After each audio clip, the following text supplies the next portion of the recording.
here in the laboratory of Shine Richards, EE, who has been doing some very interesting experiments lately related to Earth resonance and frequencies, and we're just like to find out what this study is all about. What are we seeing here? What are we looking at? Yeah.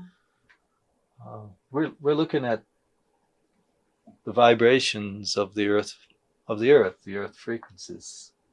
These are signals in the frequency range or vibration range of the music of the Earth itself, and simultaneously, it's the vibrations within our own selves, within our own being. Actually, brainwave frequencies within our own selves. It's like the brainwave of the Earth in a way. Well, the Earth has actually many frequencies, many vibrations. We're looking at a small segment of them.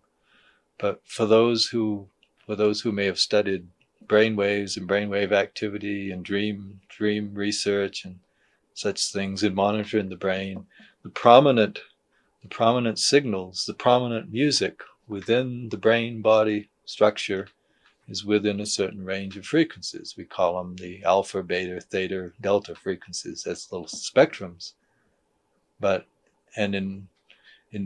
In fact, these prominent signals are simultaneously occurring in the same frequency spectrum, so to speak, the same range of music as the Earth itself. And so that's what we're looking at here right now. Now, what are some of the different peaks and valleys? Well, we're seeing some prominent peaks here right now. We'll look at it. This is, for example, 2 cycles per second up to 10 cycles per second. And we're seeing a very strong signal here just below the 8 cycles per second, 8 hertz we call it, about 7.8. As we look at it right now, this is in real time that we're receiving it. And this is called the Schumann resonance. It's a resonance, a vibration that occurs in the Earth, between the Earth and its outer ionospheric field. So the whole ionospheric shell around which we inhabit, which we live, is vibrating at this rate and some of the other rates. And that's what we're looking at. This is one of the prominent ones.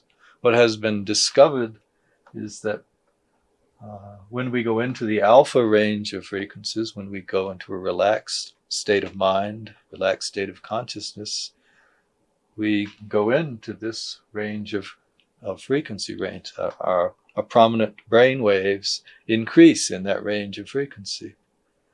And as you can see, this is also in the same range as the Earth, one of the prominent Earth signals. What are some of the other peaks you'd mentioned? Something about this high peak down here. Well, there are other vibrations also that are occurring through the Earth. For example, when we have earthquakes, when we see earthquake, a great geologic activity on the Earth, we also see prominent frequencies occurring, generally lower in frequency, but we see those. So it would seem quite likely that if the humans are sensitive to this range of frequencies, there's no reason not to suspect that we should also be sensitive to other Earth changes such as this. Now, how is this coming through? I know you say this is being received in real time. So how have you got your equipment hooked up, and where are you receiving this energy from? All right, presently I'm using this PC computer with spectrum analyzer package. I can change the frequency range I'm using. And presently I'm tied into a very large antenna so to receive these signals. Now things just changed. Now what did that mean? It just, well, the Earth is alive. Earth is a vibrating, alive system. So we continually, as we watch these day after day, hour after hour, minute after minute, we'll continually see the music, the sounds of the Earth change. Many times we'll see harmonic relationship, actual musical harmonic relationships occurring between the vibrations visible at any one time. Often do, actually. Particularly when we do have some geologic earthquake activity, it sort of shakes things up a little, stirs things up, and when that happens, simultaneously there will be many harmonically related musical notes, so to speak, occur. And although these are electromagnetic signals, they're synonymous with the music that's played on an instrument or with So there with could be a string. sound. Now that went up really high just now. Mm-hmm. What did that? That's that indicated. That's around the range, about 2.6 cycles per second. I honestly can't tell you what it all means. I wish I could. This is why you're studying. This range, see this big increase here. This is the number of frequencies around the ionospheric signals related to the Earth. This is a 6.6 hertz. This is the frequency that Nikola Tesla, you may have heard of. Nikola Tesla spoke of that frequency as being resonant with the Earth. And I've seen that very strongly many times. So what does that mean to a layman who's hearing these terms for the first time, being resonant with the Earth? What does that mean? The Earth is like a guitar string in many respects. It's like an antenna or a musical instrument string. Let's say a guitar string. When you pluck the string, the string vibrates, right? And it generates a particular frequency, a tone, and harmonics associated with that tone. Obviously, it probably generates many tones. Right. And the Earth does also. And the Earth has, due to its physical size, its distances from pole to pole, its circumferential distance.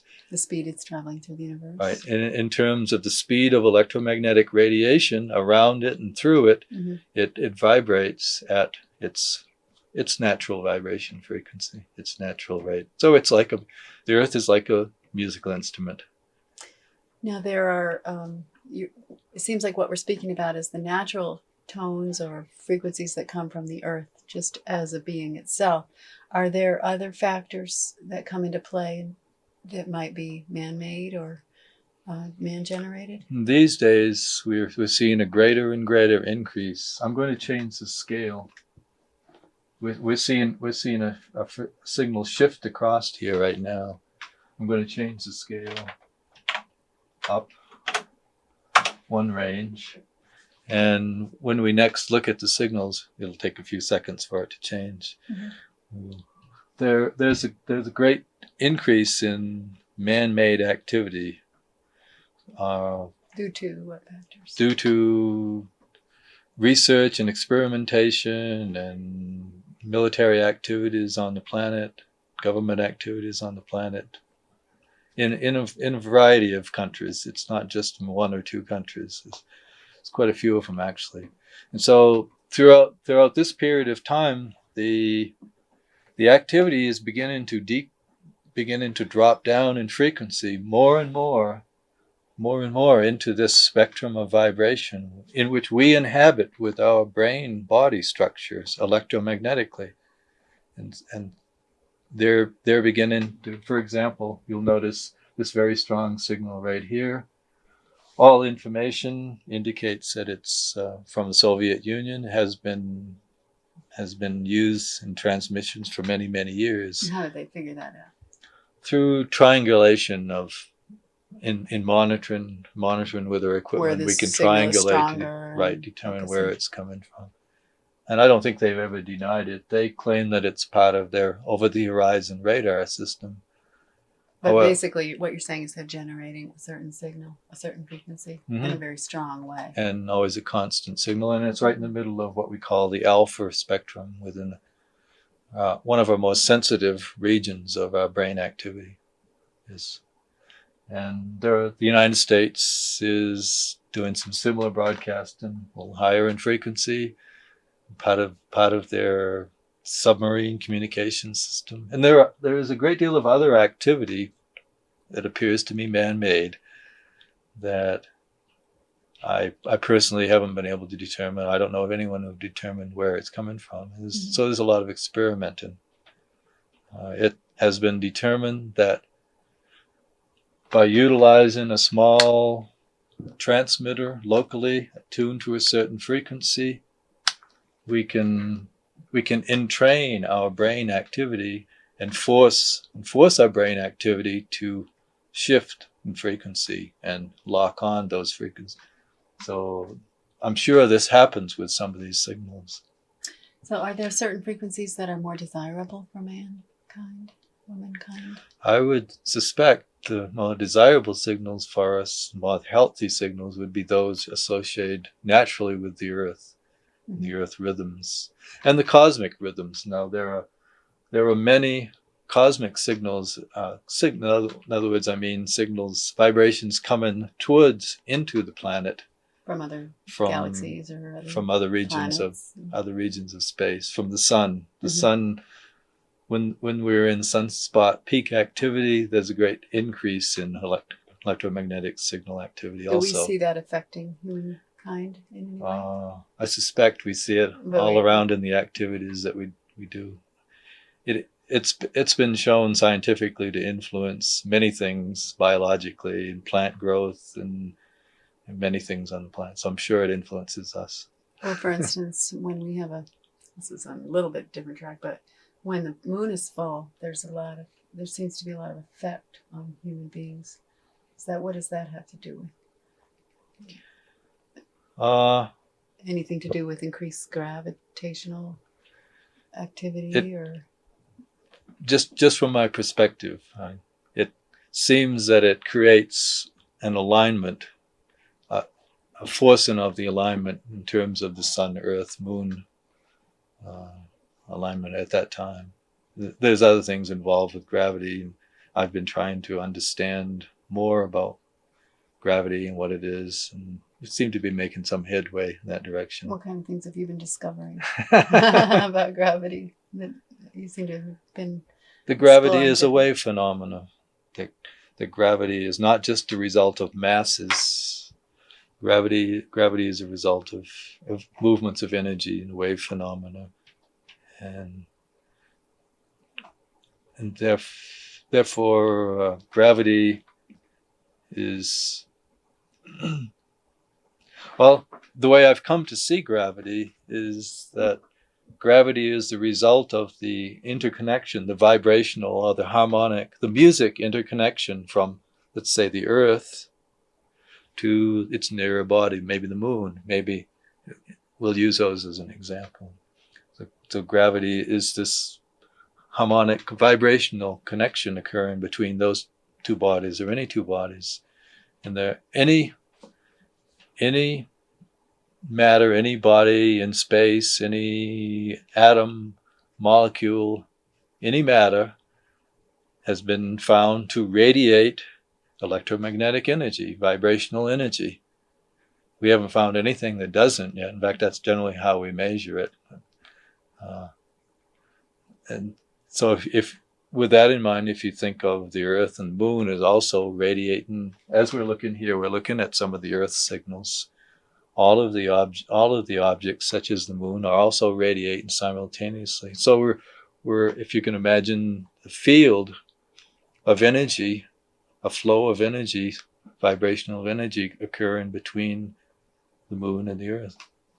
I call it love. I was going to say it can occur between human beings too. Sure, and it does. Sure, it's the same. It's the same thing. It's the same thing. We feel with each other. Sometimes it's very just powerful. Science just hasn't learned how to measure it yet. That's what we have to do, right? What would you say this kind of study or this kind of work might have an effect on our understanding of the healing process and how we can expand our awareness there? There's a great increase these days in the uses of electromagnetic healing. I've been encountering it quite a bit, and maybe when you look at these vibrations and you realize that the Earth, our whole environment, is vibrating, is singing. Our whole environment is really singing to us, and when we place ourselves in harmony with that singing of the Earth, for example, we'll feel better within it, right? Whereas if we encase ourselves in environments that block out this natural vibration, are singing, then we become diseased. Well, there's a great increase in the uses of electromagnetic and acoustic sound, increase in vibrational energies used in healing, and we're seeing that quite a bit. And I think you can see where it would fit in terms of being closer to nature and closer to the natural energies of the earth. So I think we must consider, at some point, we must really seriously consider what we are doing with our energy fields all around us, radio and television transmitters, and all types of devices and motors that radiate electromagnetic energies. And we haven't really looked at the effect of these upon our own systems.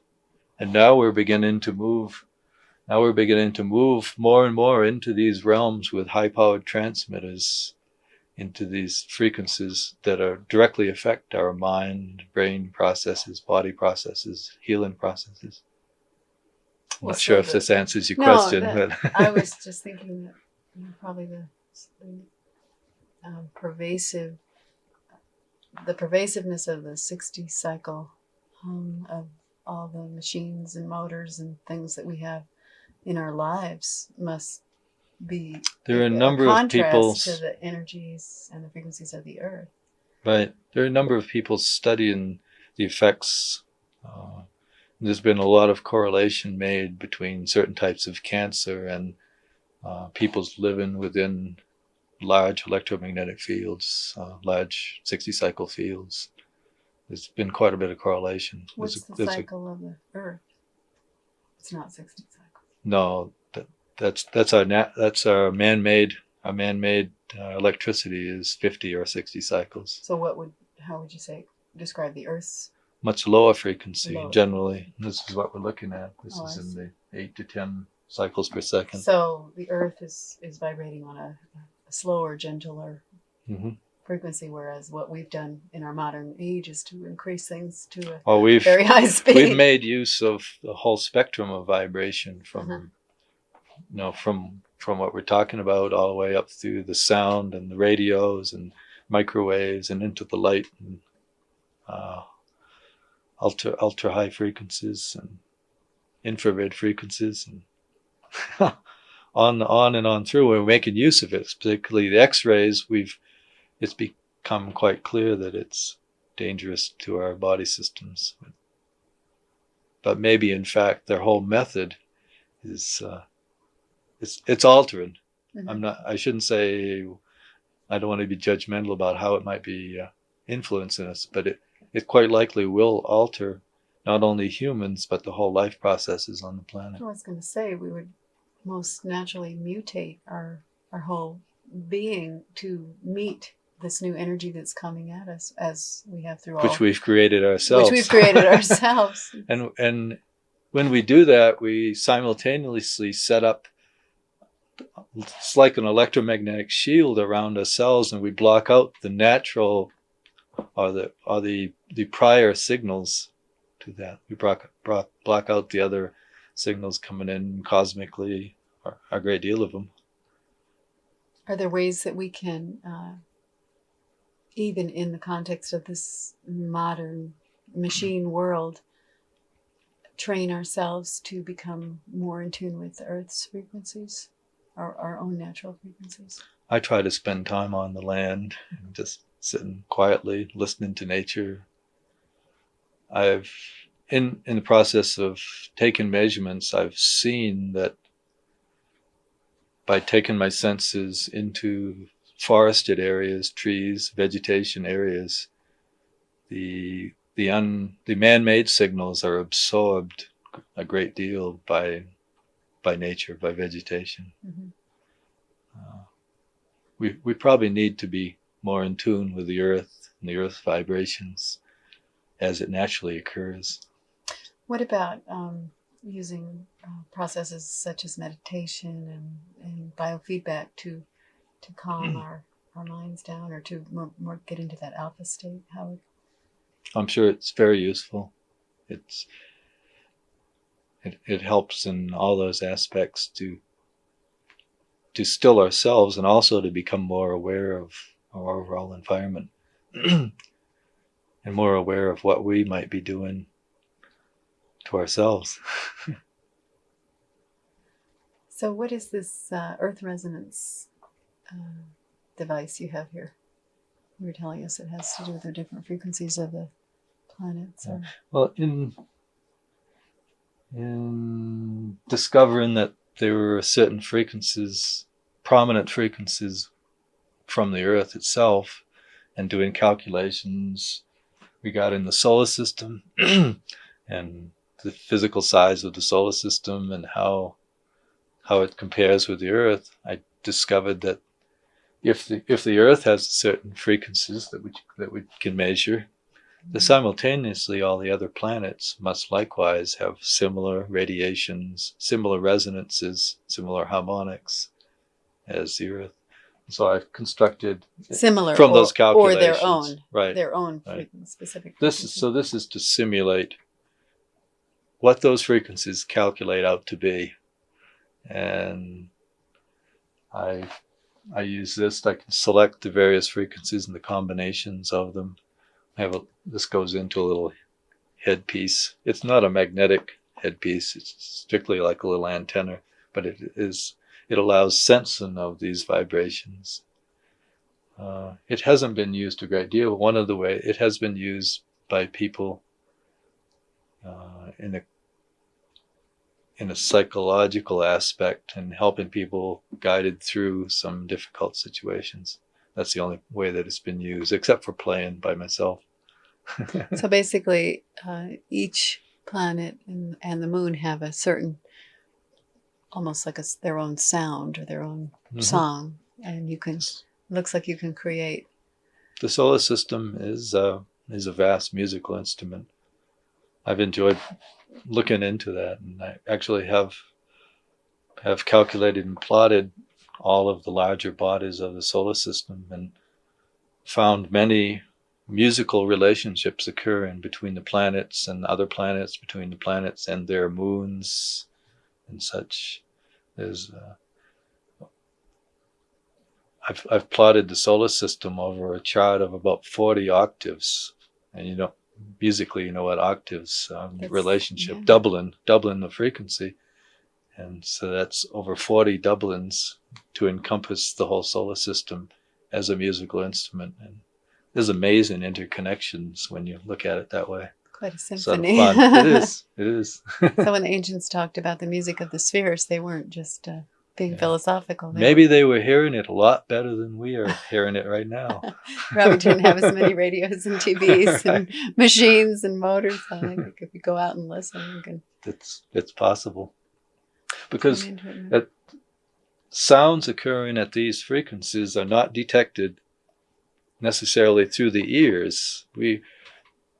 The body itself is a detector of some of these other vibrations. The bone structure in the body is what's called a piezoelectric material. It means it's sensitive to change of vibration or change of pressure, and our whole body, the cellular structure is similar. So it's all sensitive to these other vibrations and other frequencies simultaneously with what we hear in the ear, but that's limited.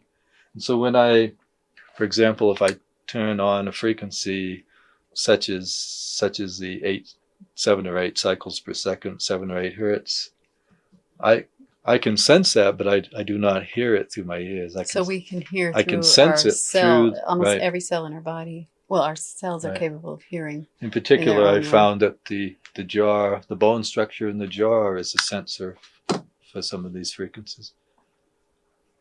So that would really cause us to heed the sounds and frequencies that are coming in, even though we can't hear them, but they know that they're affecting us. They can still have their effect. Some infrasound frequencies have been shown to be extremely dangerous to the human system, and those have come about through mechanical devices that are loud, but they are very harmful. What are the dolphins, they have a certain sound that's They their brainwave activity is in a similar range to our own, but I don't have a lot of knowledge of dolphins yet. I've heard that they almost have a more complex brain structure than our own. Probably.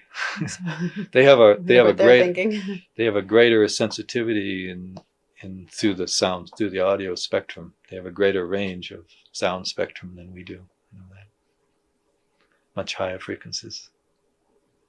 What are some of the other influences in your studies? I know you mentioned Nikola Tesla, and who are some of the other people that have influenced you in this kind of work?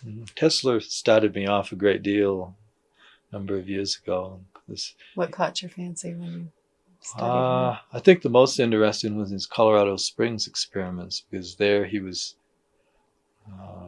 transmitting his electrical signals around the Earth at that time. He was the inventor of radio, so he was the first one to transmit these electrical signals and bounce signals off of the opposite side of the Earth, so to speak, and have them reflected back and receive them. And his work in that communication was quite inspiring to me. A man in about the same time period, a man named John Wall Keeley, was studying acoustics. He was a trained violinist as a youth, and he took acoustics towards the sciences and studied. He was utilizing small spherical motors. He was able to cause them to turn just by playing a musical note with an instrument. He supposedly was levitating objects at that time, 100 years ago. He was levitating objects using acoustics. Now, NASA, I have a great deal of material now from NASA presently doing acoustic levitation experiments for a great deal. It's for some of their work on the shuttle program. Frequency causes a body to. They're doing it brute force. He was his knowledge of harmonics and music. He was able to do it very subtly and quite successfully. Well, by the same token, you've heard of a certain opera singer range can cause a wine glass to break. Right. He was utilizing the same power, really, that's behind vibration, the uses of vibration. Which I guess also shows that there can be a destructive element in sound used in a certain way. I mean, if that could happen to a solid glass object, I suppose. It's like all of man's tools. They can be used anyway, however we think of them, really. So who were some of the other people that you think? Most recently, I've been looking into the work of a man named C. Thomas Jefferson Jackson C. He was a brilliant mathematician and astronomer who's practically unknown today. He was born in 1866. He's in the same time period as Tesla and Keeley. That's a lot. But he was coming in at that time. He was able to take the work of prior physicists and geometers and such from all the way back to the Greeks, even Egyptian and Greeks, and he learned to read and probably speak at least 5 or 6 languages in order to read them. But he developed an understanding of what gravity is, as far as I'm concerned, so far from what I see so far. Now I'm trying to take his information and maybe find uses for it. How did you see gravity? As the flow, as the wave flow between objects. Like, for example, between two people, we know we radiate energy, we radiate electromagnetic fields, which we can measure in different waves and measure in different ways with different types of instruments over a whole vast spectrums of frequency. And since we're both radiating similar waves of energy, there's a there's an interlock and a meeting of these waves, and these waves create additional wave fields. So any two people, any two bodies between themselves create a common wave field, which which is part of them, part of their beings. I don't know if this helps in that understanding, but that's part of his work, from my understanding of it, anyways. So, have you come across any practical applications for this kind of? Small ones, but I'm looking for something more substantial, I hope. I see that we have some serious problems on the planet here now with the way we've been treating the planet, with our environment. We seriously need to change from our hydrocarbon system, power system, get over to something less damaging to our environment.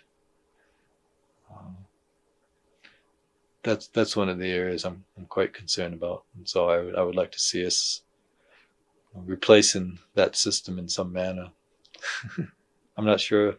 We're using solar power now. That's one step. I'm not sure it's totally what we need to change us around. What other ideas? Well, there's tremendous force that holds the Earth in the solar system, that links the Earth to the sun and links the moon. There's tremendous forces active within the whole universe. And for all intents and purposes, they're perpetual motion. I mean, atoms are perpetual. The atomic structure is continually moving in vibration. And we have the way we've gone about it through nuclear energy with fission is sort of a brute force method of tearing it apart. Yes. Right? And nature doesn't work that way. Nature works, as near as we can tell, generally in most subtle methods. I'm sure the means are there for us to utilize those energies. So what you're suggesting, in a passive manner, less destructive more manner. Tapping in, like funneling out some of that energy that's already there without taking it and causing it to explode and disrupt itself. There are many indications that to complement the explosive energy that we use in all our methods, it's always an explosive radiating energy, that there is the opposite occurring simultaneously. There is an inflow of energy occurring, and we need to look, see if we can utilize that safely. There's a good chance, because that's the building energy, that's the life energy. Right. There's a good chance that it's coming to us, and we just haven't learned how to receive it.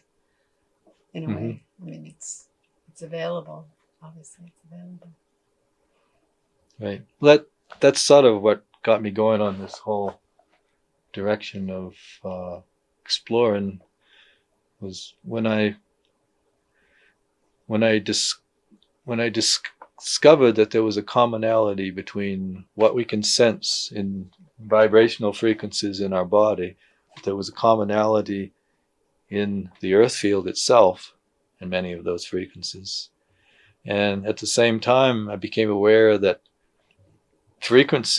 vibrations at these frequencies can be transmitted through the earth with almost no loss of power or energy. That seemed to indicate there probably is a communication system or an information system for us already built in that we're not really aware of too much on the planet. We need to be listening more. Sounds like a good plan. Listening to the music of Earth. That's what we need to be doing more, and more in tune with the Earth.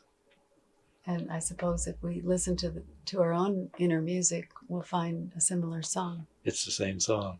Right. How did you come about calculating? Well, I determined the frequencies in the same manner that from calculations of the actual frequencies of the Earth. although I haven't sensed the actual vibrations electromagnetically from the other You didn't planets. put your microphone out, Not and yet, but you I'm will. Getting ready. looking towards ways of doing it, though. How would you do that?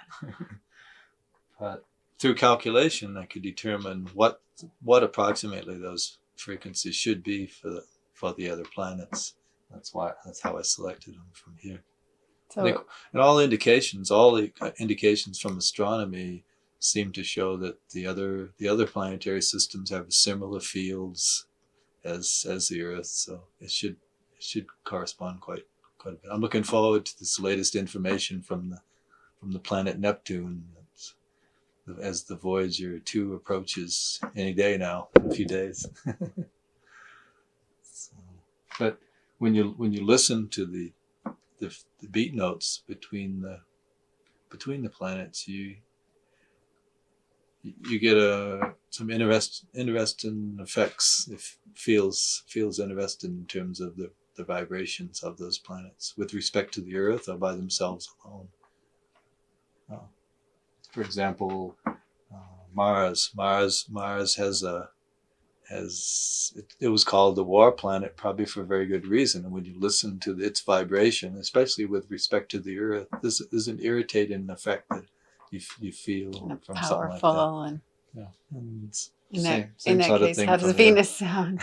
Venus and the Earth, to me personally, I like the way they feel together. They seem to blend very well because they're both very close to being the same size and very similar frequency in that respect. What's different about them? The difference is a very low, very low beat note between them, and that's maybe pleasant for us to feel and experience and listen to. Anyway, so that's one of the reasons I built this, just to try those things. There's always lots of things to experiment with. I noticed that in life. Well, I'm particularly interested in how these kind of studies can influence or affect our healing process and things that we're discovering about, what creates disease and how we can change the conditions that have created disease to a condition that creates healing. It seems as though as we discover how much a product we are of the overall environment, we're not just separate beings. We're actually physically, electromagnetically, vibrationally in total contact with our environment. We're totally a product of our environment, and it goes on out into the universe. If we realize that, then we have reasons maybe to give closer attention to our operation of our own systems. Yeah, it seems like we need to respect the forces that we allow to come into our bodies. And in this case, in our modern stress-filled times, it can become pretty intense, I'd say. I think every time period has its own intensities Trials to deal with. We simply have created many of them, I think. We've created them ourselves. Where we've healed some aspects of human life, we've created other ones that we need to deal with. And through the uses of our tools that we're using today, our electrical, magnetic, mechanical tools, we're causing disruptions in our own living style, environment.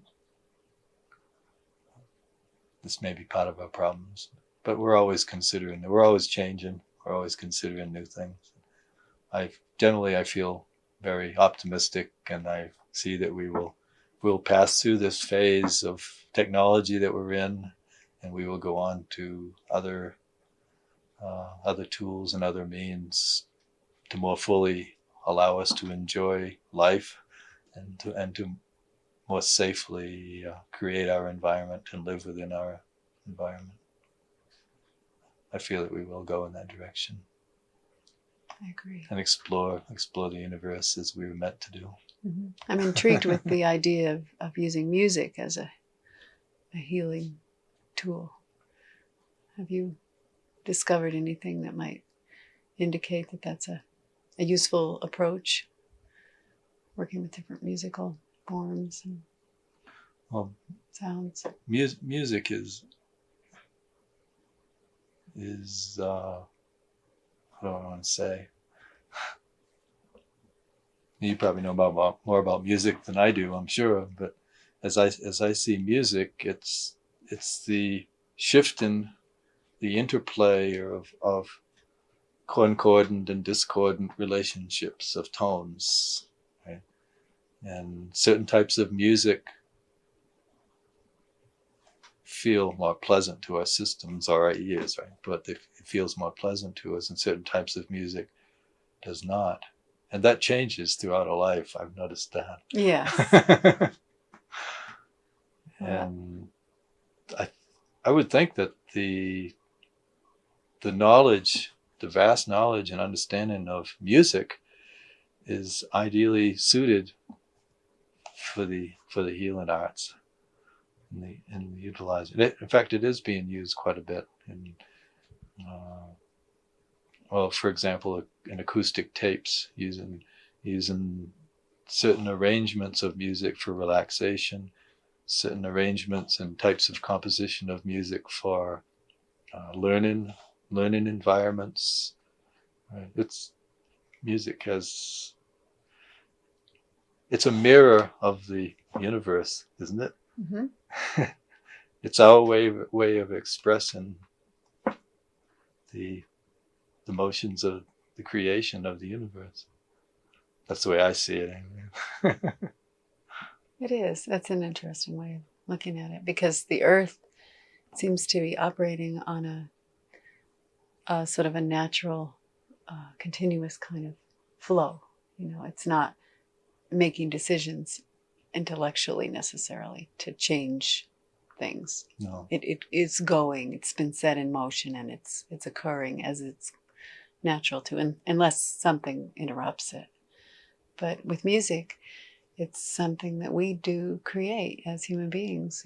We conceptualize it, and then we put it into form, and we can do it anything we want with those sounds, and alter the frequencies and the vibrations and the tones and the rhythm, and create it in any way that works for us. Sometimes it may be to stimulate us and get us going and roused up and activated. And we can change that. And other times it can be to calm and soothe and create a state of meditation and relaxation that enhances the healing process. So it's exciting as human beings, the creative power that we have. This body that we inhabit is like a musical instrument too. We sort of in some ways we actually, by selecting our states of consciousness, we're actually selecting. We know that now. By changing our state of consciousness, we change our frequency. We change the song that we play by changing your mind. So to speak. Change your mind, change your attitude. We can literally measure those changes occurring as we change our consciousness. As we change ourselves, we change the notes of our system, change our song. So through the shifting of our minds, we shift our entire being. And therefore the planet. As part of the planet. A major part of the planet. Charts. Get those charts, Dean. What are those charts? Maybe you want to say what they are. Well, those are, at least some of them are the drawings of TJJC. I mentioned he was in his Thomas work. Jefferson Jackson. It's his work that I've been studying recently in understanding gravity. Those are drawings that he had done? Yes, to exemplify the forces of what we call gravity, and he was able to do many mathematical calculations defining these forces. As the energy cycles around, it comes in cosmically and builds up energy levels and discharges through lightning, it's still a vibrational effect occurring within the Earth's atmosphere. This is the area I first began to look at when we lived in Pie Town, and where I had 4-mile long wires on the ground out there, measuring signals in these frequencies from miles of wire coming through the Earth. I am the mighty electronic energy flowing through, filling, and renewing every cell of my mind and body right now. Do you not see with sufficient intensity of this, in a few minutes or hours, you could dispel any disturbing condition in the mind or body, and allow mighty, pure energy to do its work, uncolored, unaffected by any discordant element in your own thought? You can renew any nerve, any organ, and build any member of the body into its perfection almost immediately. I am the mighty presence of this alert, radiant energy surging through my mind and body, dismissing everything unlike itself. I take my stand in this alert, radiant energy and joy for all time. You can pass this pure energy through your mind and body as I would pass my hand down before you. At first, because you do not seem to feel any great magnetic electronic force pass over you, does not in any way indicate that you have not received this mighty energy, which you have commanded with authority to flow through your mind and body. I am the supreme authority, God in action.